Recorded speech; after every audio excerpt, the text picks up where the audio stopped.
something that happened that I think you'll enjoy. I don't know, because I still think about it from time to time because it was so funny, especially back then. We were laughing our asses off after the incident. So I'll change some of the names to protect the innocent. I went to knock for my friend, right? He lived on the rougher side of town, but it wasn't a shithole. It was a leafy area. It looked nice, but it was crime-ridden. So I still remember it was a damp day, and if you just let me indulge myself for a second, the sky was overcast and looked like bruised skin, and as we stood on the street, the bare tree branches that above us resembled varicose veins, like my girlfriend's mum. We wanted to go to town, because that was the epicenter where us kids used to hang out, right? And the fastest way to the bus stop was through this dirt path near the back of my mate's house, which either led in one direction to the field where everybody used to go to get high in this like little abandoned kids play area. You would see all kinds of there, right? Needles on the floor. It was disgusting. And then on the other side, it took you to the main road, and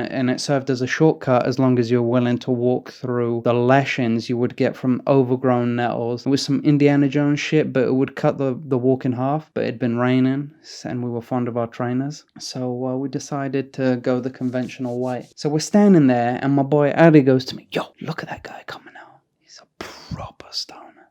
So I look, and coming out the house with a wheelchair ramp is this guy, and he didn't need 20/20 vision to tell he was a bellend. He just had that look. You know how sometimes you need people to get closer to determine where they are on that scale? Not this guy. He was wearing a tracksuit, and you could tell he had an attitude, and he was of South Asian descent, right? A wannabe gangster. A quintessential rat. He had universal credit written all over him. So Ali goes to me, "Yo, that's Dav's brother." And then it made sense, because Dav was in our year, and he was a proper head, yeah? You couldn't leave a thing around Dav, because he was a little thief. This boy was so balls deep in the thieving game, he would steal protractors from the maths department. Protractors, right? And then he'd double back and steal a Christmas Carol books from English. He couldn't even read. So we're walking home once, and I remember he opened his bag and fuzzed one of the books at a year 7, and I was like, "What the doing? Don't you need one? Don't you need that for class?" And he was like, "No, I've got like 5 copies." So personal possessions were not safe around this guy. I remember in primary school, this little rat stole my Zapdos card. This was before Pokemon. This was just before Pokemon cards got banned from school. That drama was so weak, man. The era of Pokemon drama was super weak compared to the social media age and the cancel culture now. So he stole my card. So I went and stole my card back and his whole collection while I was there. Around back then. I still remember him crying at home time, like, "Well, that's what you get, bitch. I stole and I lied, and why? Because you asked me to, Dav." Stealing a line from the Smiths. So Dav's brother spots us, and he comes over, and he's like, "Yo, Ali, what you saying, bro?" And he gestures at me. He's like, "Yo, who's your geezer?" And Ali goes, "Yeah, it's one of my boys." And he looks, and he goes, "One of Dav's boys, yeah." And he smiles, yeah, to reveal what Americans must associate with British teeth. I don't want to put you off. Hopefully you're not eating, but they were up. The color of dehydrated urine, people. Yeah, not pleasant. And he would come in close as well, right? This is before social distancing, and he would come close, and he had a hump on his like neck, and he would come close. And I think he was like talking to a lot of shorter people, because he was tall and he had this hump, and he was still huge with the hump. So he kept saying, "You know, Amir, did I mean?" And I feel like he substituted it for a full stop or a period to Americans. So when he looks at us and he goes, "Yo, do you want anything?" And he perked up, and I didn't know what he meant until he says, "Yo, Dav's boys get them special prices, that I mean." And Ali's like, no, it's all right, we're good. And he's like, "Yo, safe, another time then, yeah? In a bit." And he leaves. You know how, just in keeping with this Pokemon theme, Gary would come to Ash and say his piece and leave? It was like that. Such a brief encounter. He said his piece and off he and it took a moment for it to sink in. I felt Ali glance at me, and when I looked at him, he repeated, "Proper stoner, proper waste man." And I said, "Yeah, I can see where Dev gets it from." And it was a weird encounter, but we left it at that. We didn't think we didn't think anything else would happen. We're just chilling. We're in no rush to go to town. And I still remember one of Ali's mates had said that we could get a job after we're done with school doing security at Manchester United because they were always understaffed, especially at big games, right? So we're talking about that shit. We're talking, and out of nowhere, Dav's brother comes out of the bushes, right? The path that I'd mentioned earlier. He comes out like a man possessed. He shoots past us, and he goes in the middle of in the middle of panting and slobbering. He manages to say, "Don't tell her!" And he bombs it down the street, and we see that he'd slipped in the path because his trackies are all soiled and mud and he disappears down the road a second time. So imagine you're in the situation. We're stood there even more confused than ever. But out of the path, we see an answer, yeah. We see a bright fluorescent jacket, and we're like, oh, it's the police. The lady, she smiled and she approached us and asked us if we saw which way he went. And we told her, I don't give a fuck about Dav's brother, you serious? But as she was about to give chase, I asked her, shit, I was curious. I was like, what did he do? And she smiled at me and admitted she didn't even know. I was like, what? She didn't know. According to her, he was walking towards her, sees her, and just starts running for his life.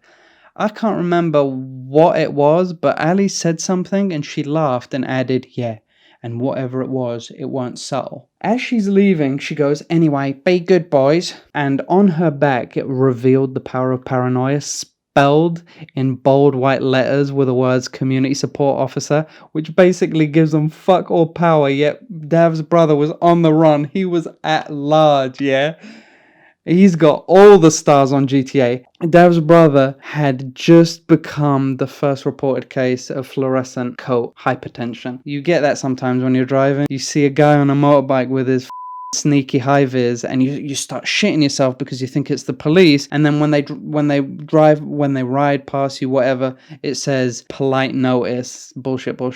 That's proper misrepresentation right there.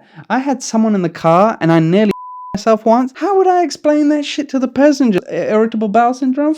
That. Some scary shit. And they're always doing some suspect activity, those polite notice motherfuckers. So anyway, she leaves and he comes back. He emerges once again from the muddy path, a hero in his mind, right? He's smirking. I wouldn't have been surprised if he'd come up to us and telling us, oh, you know, that mud was by design, some impromptu camouflage. Not even Rambo is as resourceful as me. But nah, he comes up to me, he goes, yo, 5-0 on me, bear. Do you know what I mean? Then he looks, then he goes, yo, you waiting for Dove? Yeah. Now remember, I was a kid and I was blunt with my instrument and I was like, why do you do drugs? Like a proper div. And he's like, yo, Ali, where did you get this guy from? He's a character. It calms me down, do you know what I mean? So I was an idiot and I was like, yo, have you thought about trying yoga? He was like, check this guy out, bro. Proper joker. So he was going to say something, but then his voice died. I was like, what happened? He looked over us, literally, with his significant height advantage.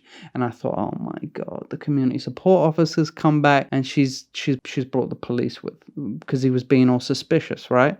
And now we'd have some explaining to do. We told her to go one way, and then here we are miraculously talking to the assailant, yeah? But he doesn't leg it. He just kind of himself and he's frozen in place. So I look and I see a car pull up into his drive, and all hastily he's like, yo, have any of you guys got deodorant? And Ali goes, nah man, we're not all smelly bastards like you. But he wasn't listening. He says something under his breath in like Urdu or Hindi, I don't know.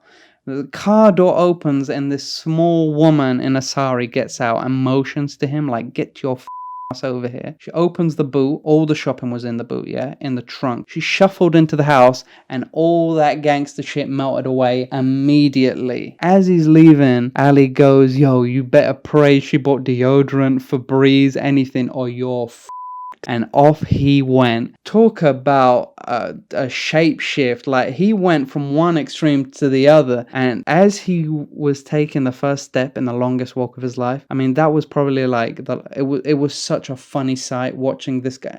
And he actually pulled his trousers up. He better, otherwise his mum will whoop his ass, right? But it was such a fond memory for me, and it is the only memory I have that I look back at of another man's ass, because I can vividly see this guy's mud-stained ass walking off to go help his mum with the shopping. What a plonker.